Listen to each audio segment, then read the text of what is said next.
Aventureros que cruzan el océano en busca de una nueva vida, forjan una nación que se convertirá en la más poderosa del mundo. Pero la búsqueda de la libertad convierte a amigos en enemigos. El precio de la independencia norteamericana es la guerra.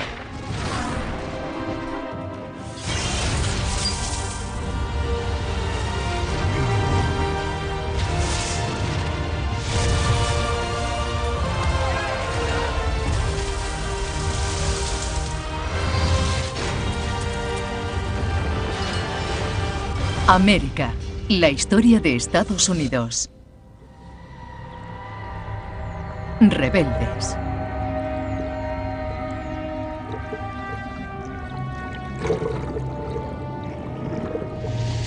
Mayo de 1610. Un navío llamado The Deliverance navega hacia América. 120 años después de Colón, sigue siendo una travesía peligrosa. ¡Echadme una mano! A bordo va John Rolfe, un agricultor inglés de 24 años, en busca de una nueva vida. Se tarda al menos 2 meses en cruzar el Atlántico, a veces más. El 70% de los primeros aventureros morirán en el primer año. ¡Tierra a la vista! Pero para Rolfe, el riesgo merece la pena. Norteamérica es la tierra de las oportunidades.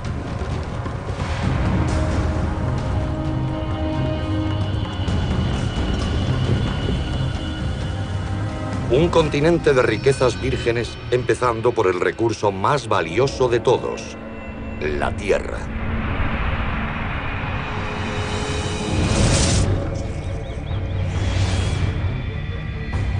$50.000 millones de árboles cubren la mitad de lo que será el hogar de más de 300 millones de personas.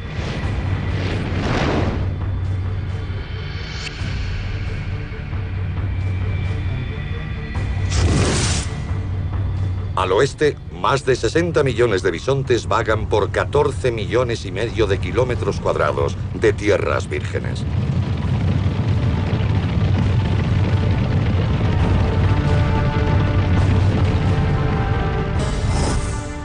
Bajo tierra dicen que hay gemas, plata y algunos de los filones de oro más grandes del mundo.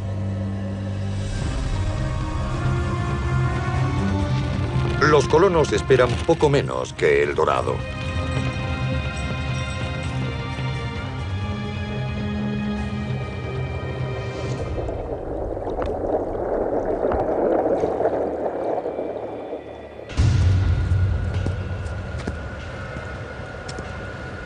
Pero lo que encuentra Rolfe en el asentamiento inglés de Jamestown es el infierno en la tierra.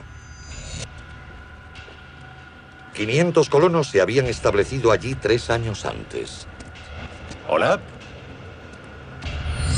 Cuando llega Rolfe, apenas quedan 60. Han soportado un invierno de hambruna. Habiendo acabado con los caballos y otros animales, hemos comido botas, zapatos y cualquier cosa de cuero que hemos encontrado. ¡Que alguien me ayude! 3 meses antes de la llegada de Rolfe, un hombre había sido quemado en la hoguera por matar a su esposa embarazada, con intención de comérsela. Los colonizadores ingleses no estaban preparados para este nuevo mundo y eran reacios a hacer cualquier trabajo manual. En vez de ganado, traían analizadores para el oro que nunca encontraron. Y esta no era una tierra deshabitada. Habían construido Jamestown en medio de un imperio nativo. 60 colonos hambrientos, rodeados por más de 20.000 miembros de la nación Powhatan, armados con arcos y flechas, 9 veces más rápidos en recargar y disparar que un mosquete inglés. Pronto se hacen enemigos.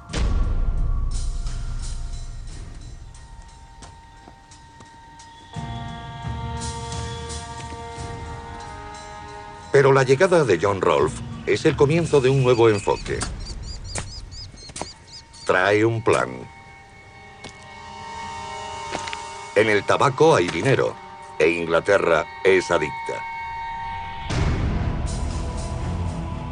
Hasta ahora solo se ha cultivado en las colonias españolas.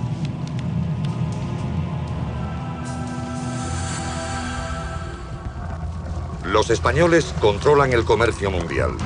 Incluso castigan con la pena de muerte la venta de semillas de tabaco a extranjeros. Pero Rolfe se ha hecho con algunas. Nadie sabe cómo. Las plantas de tabaco de John prosperan en el cálido clima húmedo y el fértil suelo que rodea la bahía de Chesapeake y Jamestown. La primera cosecha importante equivale a más de 1 millón de euros de hoy. La gran fuerza de Norteamérica es nuestra gente. Si algo define la fuerza de Estados Unidos es nuestro pueblo, nuestra tradición inmigrante, nuestro aporte de culturas de todo el mundo. Sé lo que lleva a tener éxito. Cuando alguien triunfa de verdad, se debe a una mezcla de suerte, talento, cerebro y muchas otras cosas. En 1614, Rolfe se casa con la hija del rey del imperio Powhatan. Su nombre se convierte en leyenda, Pocahontas. En 1616, la pareja viaja a Inglaterra, donde se hace famosa. Es un retrato de la vida en el Nuevo Mundo. Shakespeare se inspira en la colonia. Los ricos ingleses invierten dinero en ella. Y Virginia se convierte en la comidilla de Londres, una tierra de abundancia. En 2 años, el tabaco convierte al hoyo de mala muerte de Jamestown en la primera ciudad próspera de Norteamérica.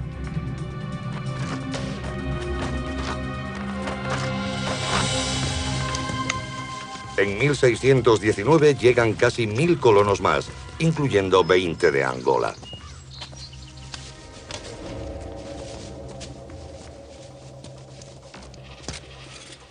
Son esclavos, pero algunos de los primeros africanos de Virginia van a poseer su propia tierra. 12 años después de la fundación de Jamestown, los africanos desempeñaban un papel importante en la creación de colonias. Es increíble. 30 años después, hay más de 20.000 colonos en Virginia. Norteamérica se fundamenta sobre el tabaco. Durante el siguiente siglo y medio, es la mayor exportación del continente.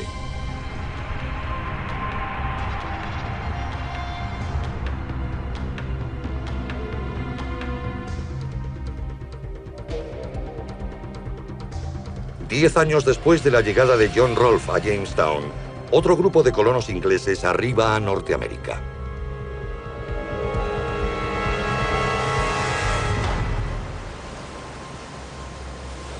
Desembarcan en una playa desértica a unos 700 kilómetros costa arriba. Llaman a su nuevo asentamiento Plymouth, por el puerto del que partieron. Es una clase diferente de colonos. Un grupo de disidentes religiosos con la fe como eje de sus vidas. Han cruzado el peligroso Atlántico buscando libertad para practicar su religión. Entre ellos se encuentra el aprendiz de impresor de 24 años, Edward Winslow. Llega en un barco llamado Mayflower.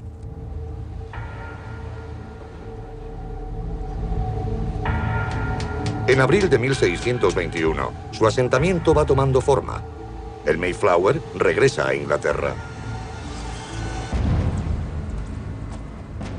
Los peregrinos se encuentran solos en una tierra desconocida.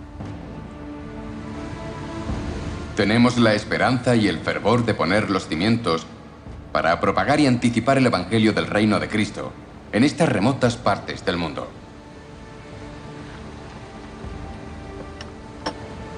Son 19 familias con cabras, pollos, cerdos y perros. Tienen ruecas, sillas, libros, armas, pero no hogar. Creando un entorno como una tierra de oportunidades, se atrae a ese tipo de gente que quiere arriesgarse,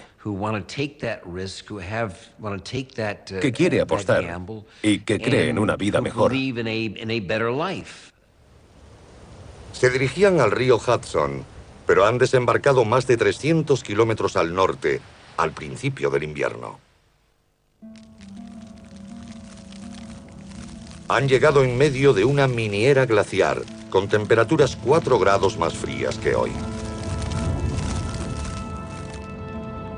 Los inviernos son más largos y las estaciones de cultivo más cortas.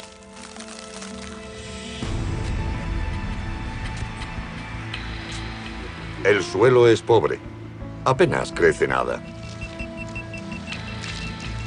Pronto empiezan a quedarse sin provisiones. En los 3 primeros meses muere más de la mitad de los peregrinos. William Bradford es el gobernador de una comunidad con graves problemas.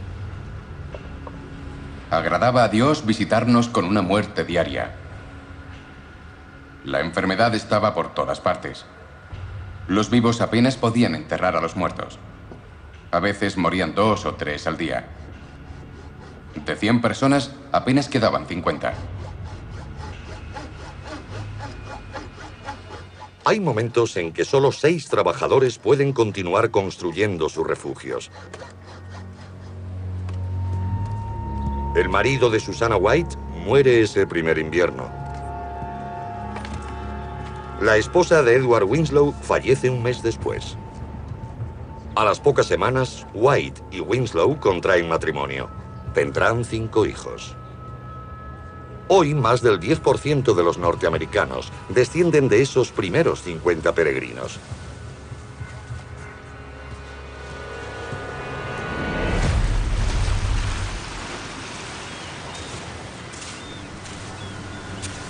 Pero su nuevo mundo no se construye sobre tierra virgen. ¡Edward! ¡Edward! ¡Edward! ¡Gente! ¡Mirad aquí! Como en Jamestown, había otros primero.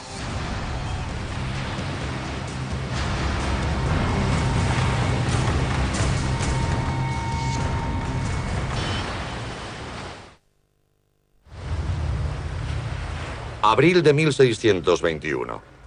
100 peregrinos han desembarcado en Norteamérica. Tras 5 meses de invierno, apenas queda la mitad. Tampoco son los primeros europeos en visitar esta costa. 5 años antes, desembarcaron aquí exploradores europeos y trajeron la peste.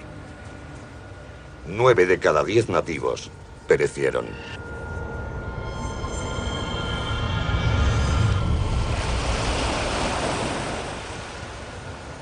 Ahora, los indios Pokanoket que quedan no quieren enemigos, quieren paz.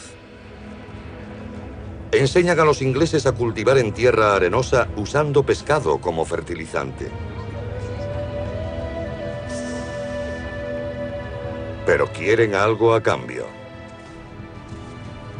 Tienen un enemigo común, una tribu rival, y los ingleses tienen armas poderosas.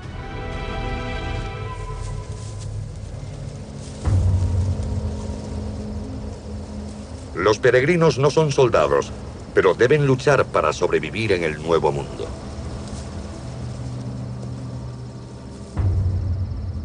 El 14 de agosto de 1621, peregrinos y Pokanoket unidos lanzan un ataque sorpresa que esperan salvaguarde el futuro de ambos.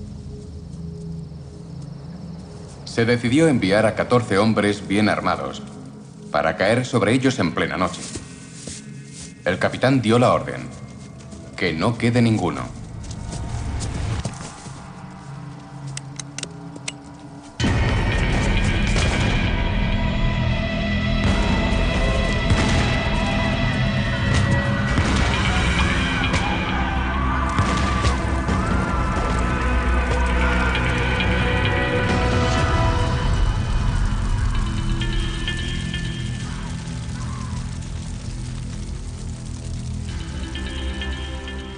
Sorprendidos, los rivales de los Pokanoket no tienen respuesta para la potencia de fuego inglesa.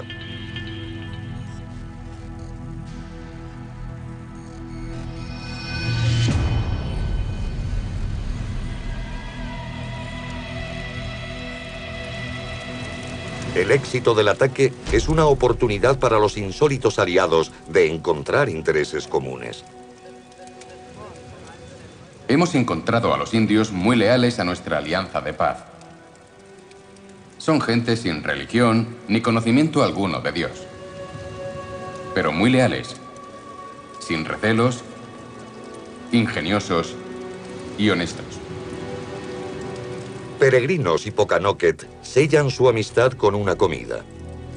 Con el tiempo, se convertirá en una celebración que todo norteamericano reconoce: el Día de Acción de Gracias. Una de las ideas fundacionales de Norteamérica fue un lugar donde hacer negocios, expandir horizontes, un lugar donde vivir una vida propia y practicar tu religión. Ese fue el concepto básico que trajo a las gentes a estas costas para colonizar.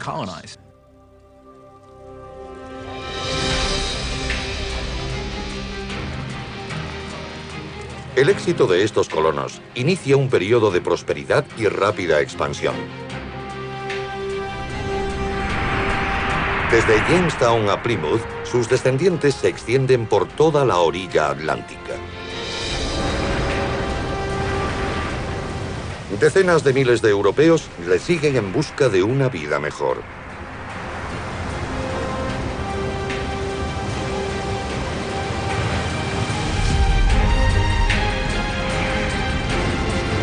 En un siglo y medio fundan 13 colonias diferentes. Desde Jamestown, la agricultura se extiende hacia el sur. Sucias granjas se transforman en extensas plantaciones.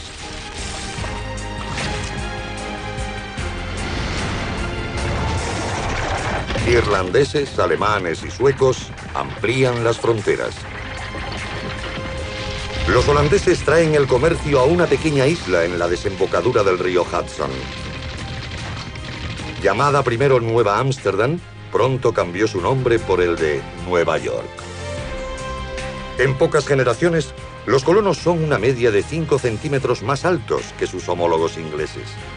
Los niños tienen el doble de probabilidades de llegar a la edad adulta. Son un 20% más ricos y solo pagan una cuarta parte de impuestos. Muchos se siguen considerando sujetos británicos, pero empiezan a notarse las tensiones. En ningún lugar más que en Boston. 9 de mayo de 1768. 7 generaciones tras la primera cosecha de tabaco de Rolfe, el gobierno inglés aumenta los impuestos.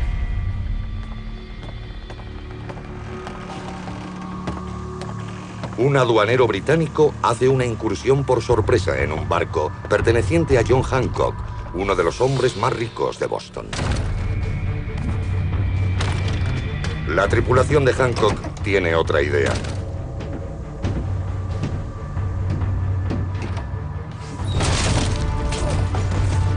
Transporta 100 barriles de vino importado y no quiere pagar impuestos. Hancock se opone a las tasas injustas impuestas por un rey a casi 5.000 kilómetros de distancia.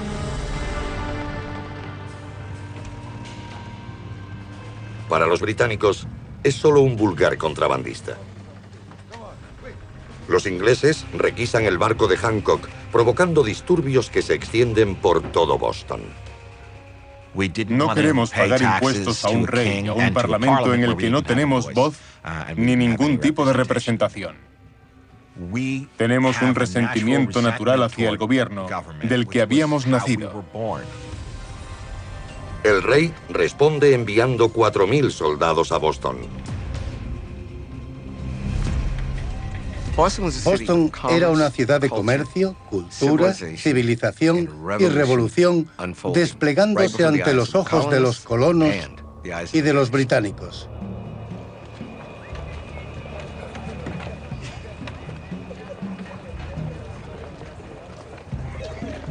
En octubre de 1768, los soldados británicos actúan drásticamente en Boston. Es un puerto crucial para el Imperio Británico.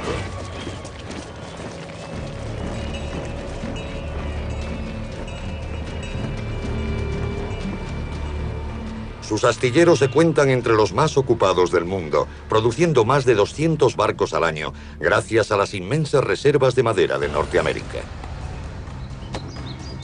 Un tercio de todas las embarcaciones británicas se construye en las colonias. La madera alimenta la economía global del siglo XVIII, como hoy lo hace el petróleo.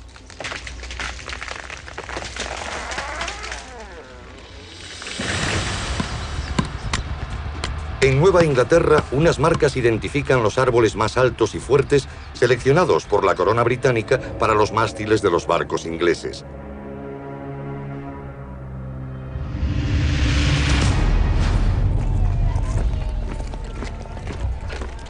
En Boston hay un soldado británico por cada 4 colonos.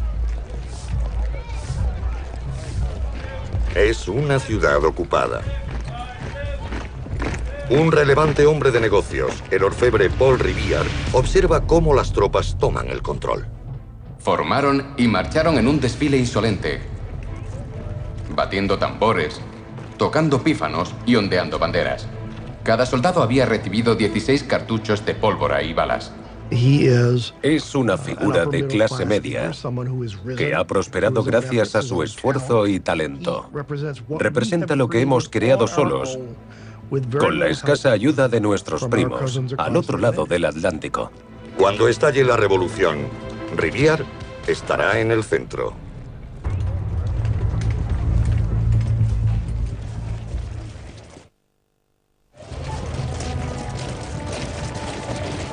Las colonias americanas son vitales para la prosperidad económica de Gran Bretaña. Boston es la puerta de un mercado que supone el 40% de las exportaciones británicas. Y los impuestos norteamericanos también benefician a la corona británica. La flota pesquera de Norteamérica envía miles de toneladas de bacalao salado. Y regresa con azúcar y melaza para hacer ron. Los británicos graban ambas.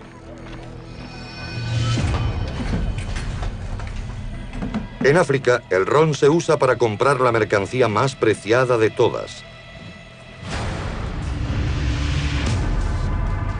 esclavos. Entre 1700 y 1800, más de 250.000 de africanos son llevados a las colonias americanas. Más esclavos que todos los demás inmigrantes juntos.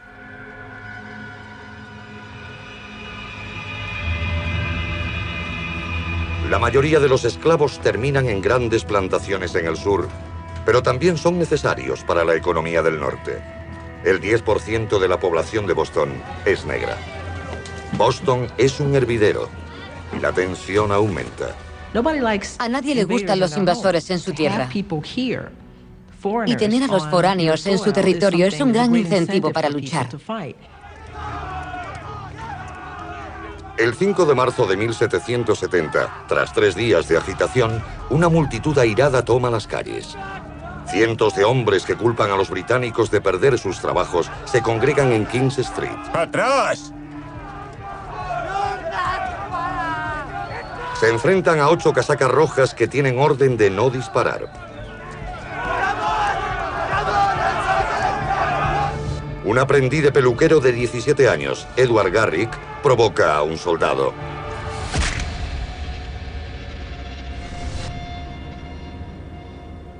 Así es como empieza la guerra.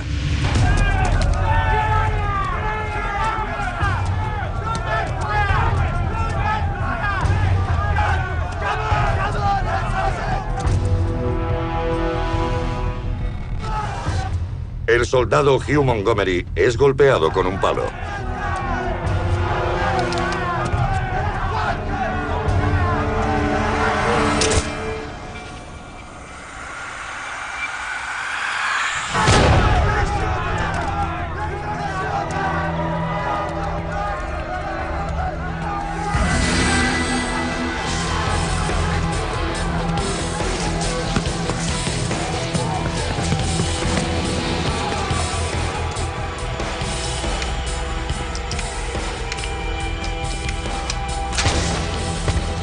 Un negro, Crispus Attucks, muere en el acto.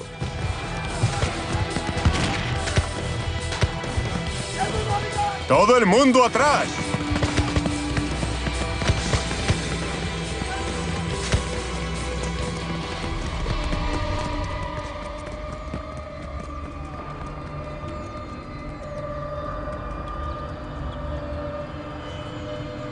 Cuando el humo se desvanece, hay 4 muertos más. ¡Atrás! Los radicales políticos de Boston aprovechan el momento. El orfebre y grabador Paul Revere convierte la matanza en propaganda antibritánica.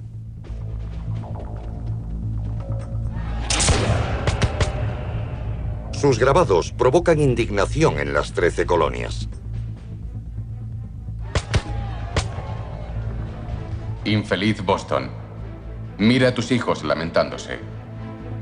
Tus paseos santificados, mancillados con sangre inocente. Mientras el infiel Preston y sus salvajes se manchan las manos de sangre con sus asesinatos. Una imagen explosiva con un título que lo dice todo. La matanza sangrienta.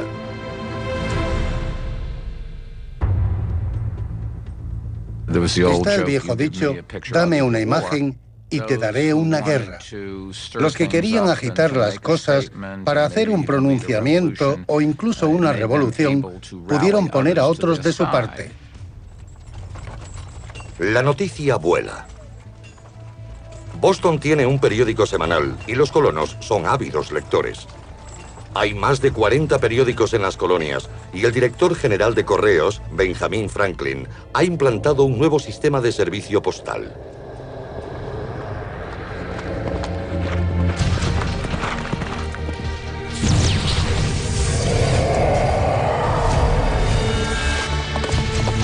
Los jinetes nocturnos acortan el tiempo de entrega a la mitad. La red de comunicaciones que conecta las colonias es una de las mejores del mundo. Antes de que la noticia llegue a Inglaterra, la mayor parte de Norteamérica ya conoce la matanza de Boston.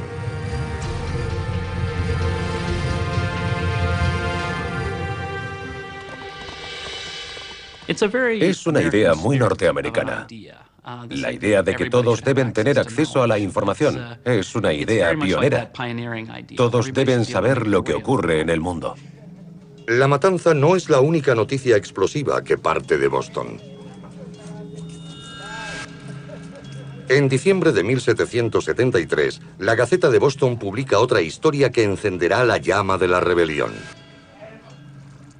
Gran Bretaña ha revocado todos los impuestos, excepto el del té.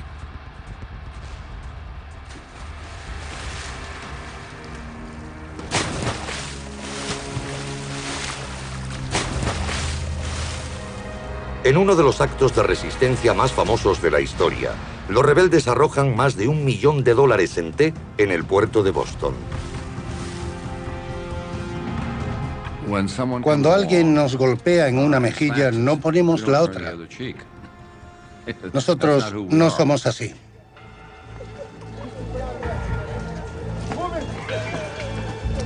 Los británicos responden cerrando el puerto de Boston, uno de los puertos más ricos y concurridos de Norteamérica.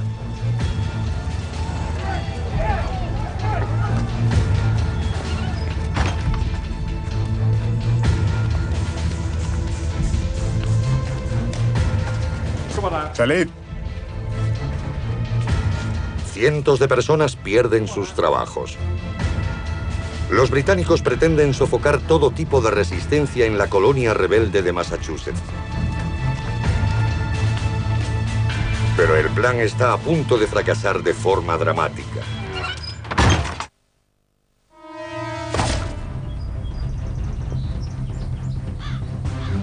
Los impuestos no son lo único que fomenta el descontento con el dominio británico. Los colonos son empujados hacia el oeste y muchos han puesto sus ojos en nuevos territorios, más allá de los montes Apalaches. Pero los británicos han prohibido nuevos asentamientos al oeste de una frontera llamada la Línea de Proclamación. La línea divide el territorio británico de la tierra que pertenece a los indios nativos. Para aplicarla, cientos son expulsados de sus hogares. 5 de septiembre de 1774. Indignados por los actos británicos, 56 delegados de las colonias se reúnen en el primer Congreso Continental en Filadelfia. Es el primer paso para la independencia norteamericana. Entre ellos están los radicales John Adams, Patrick Henry y un terrateniente de Virginia llamado George Washington. En un momento en el que nuestros arrogantes señores de Gran Bretaña solo estarán satisfechos con la privacidad de la libertad norteamericana, parece muy necesario hacer algo para mantener la libertad. En Nueva Inglaterra la gente se prepara para defenderse. Se reúnen armas y se acumulan en escondites secretos.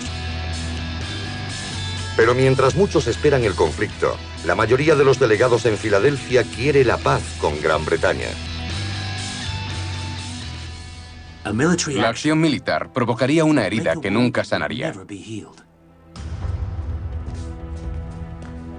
Bien, no tenemos todo el día. Vamos. El primer Congreso Continental resuelve que un ataque británico a una colonia será considerado un ataque a todas ellas. Vamos. Lo que nace en Filadelfia es la solidaridad. Ya no existen distinciones entre los de Virginia, los de Pensilvania, Nueva Inglaterra o Nueva York. Yo no soy virginiano. Soy norteamericano.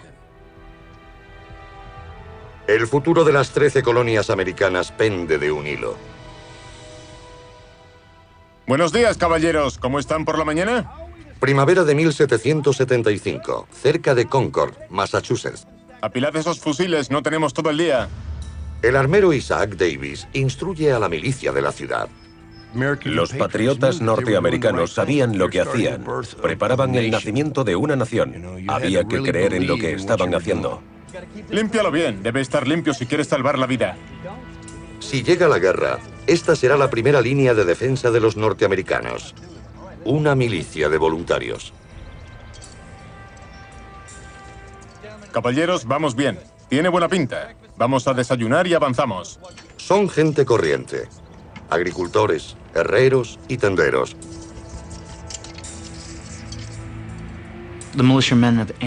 La milicia de cualquiera de las colonias estaba compuesta por ciudadanos. Era una unidad de protección civil. Algunos tenían cierta pericia, pero muchos eran simples carpinteros, albañiles o herreros. Esos fueron los hombres que se jugaron la vida para proteger sus colonias. Y empezaron a adiestrarse para protegerse unos a otros. Cada ciudad de cada colonia tiene su propia milicia. Pero en 1775 se preparan para defenderse del ejército británico. Mejor que ayer. En Massachusetts, una tercera parte de los hombres entre 16 y 50 años deben estar listos para tomar las armas al instante. Excelente, buen tiro. Sigue así, vamos a darles un buen escarmiento a esos casacas rojas.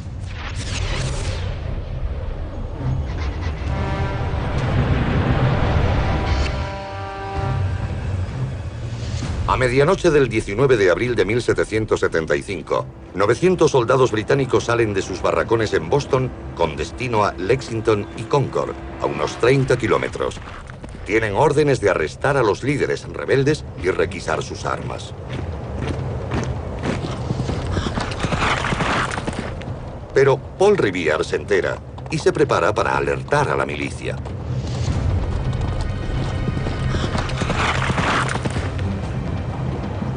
Su aviso se extiende de ciudad en ciudad por toda Nueva Inglaterra.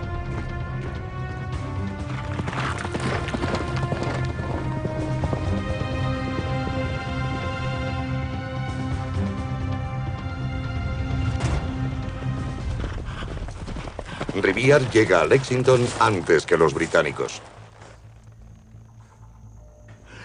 Se acercan los británicos. Tenemos que alertar a la milicia. Reúnelos. Adelante.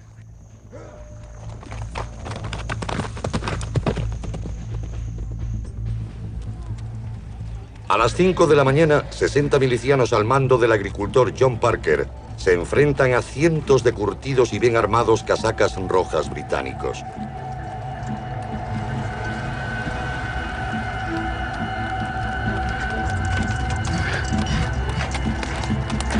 Lo que ocurre a continuación cambiará el curso de la historia.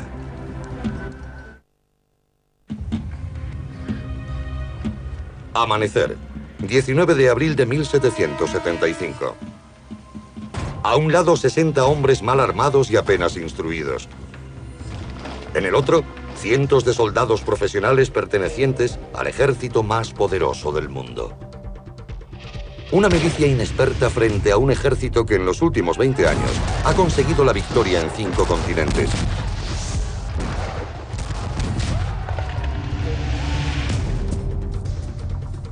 Pero los rebeldes están dispuestos a luchar. Esos hombres eran revolucionarios, pícaros, rebeldes. Unos eran terratenientes, algunos tenían estudios, otros eran analfabetos. Fue realmente el nacimiento de una nación. La milicia de Lexington se reúne en la tierra comunal. Son agricultores y tenderos, pero entre ellos hay también negros, libres y esclavos. Es asombroso que hubiera negros entre los milicianos. Ellos lucharon por el país incluso antes de que lo fuera. Negros como Prince Estabrook. Adiéstrame y dame un arma, y podré hacer lo mismo que tú. No habrá potencia en la tierra que me ponga el pie encima. No os mováis. No disparéis si no lo hacen ellos. Pero si va a haber guerra, que empiece aquí. El capitán John Parker había luchado al lado de los británicos. Una cuarta parte de los hombres que hoy están a su lado son parientes suyos.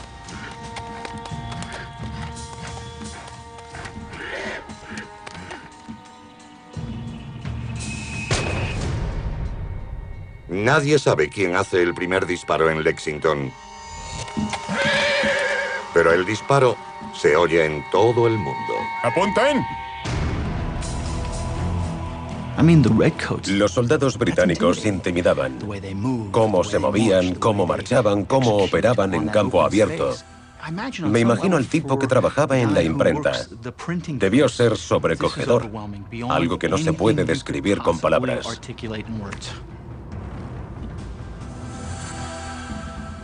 ¡Fuego!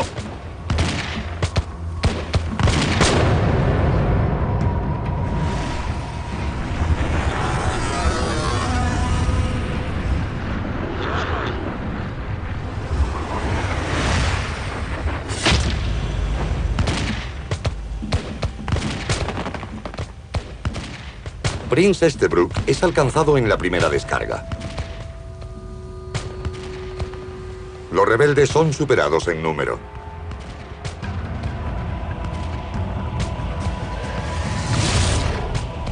¡Fuego!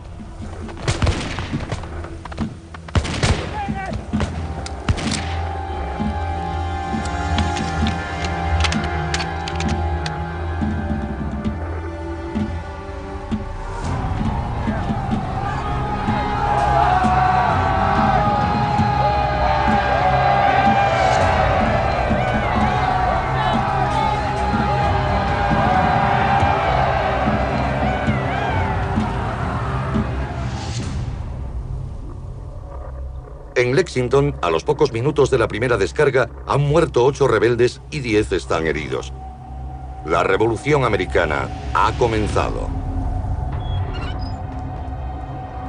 Los casacas rojas alcanzan Concord a las 9 de la mañana. Actuando con información de colonos leales a la corona, ocupan el escondite de armas de la milicia. Pero los rebeldes han llegado antes.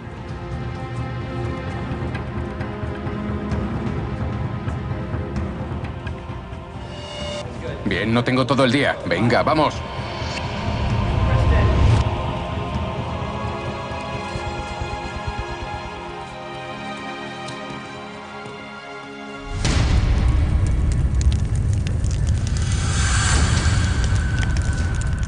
Los británicos continúan buscando armas, dando a los rebeldes más tiempo para propagar la noticia.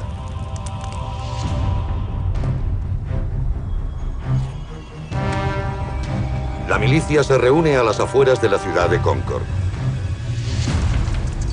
A última hora de la mañana han llegado más de 1000 hombres de los pueblos de alrededor.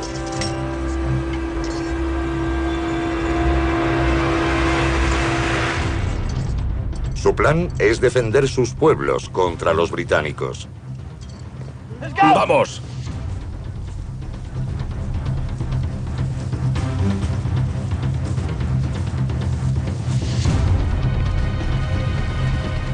Después de Lexington, cambian las tornas.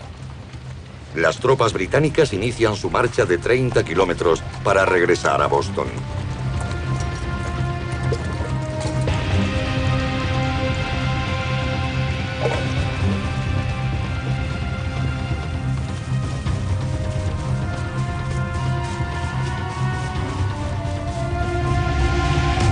Y los rebeldes se desquitan.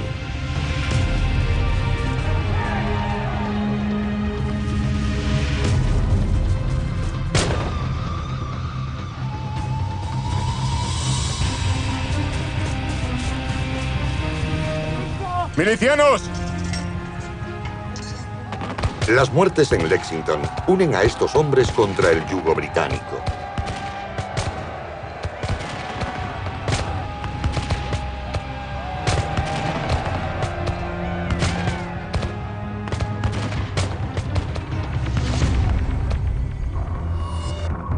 El armero y líder de la milicia, Isaac Davis, recibe una bala en el corazón.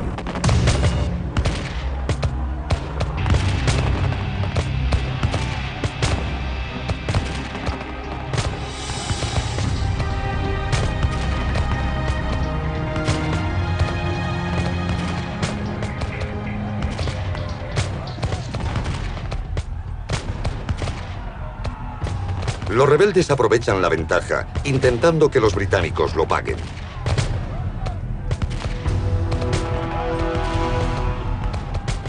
Siguen de cerca la marcha de los casacas rojas disparándoles sin parar. Un tercio de los británicos muere o resulta herido.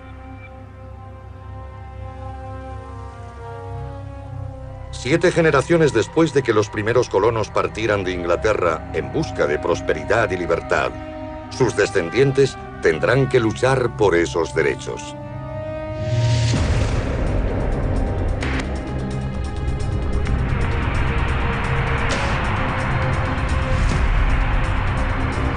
Ante ellos se interpone la mayor potencia militar del mundo.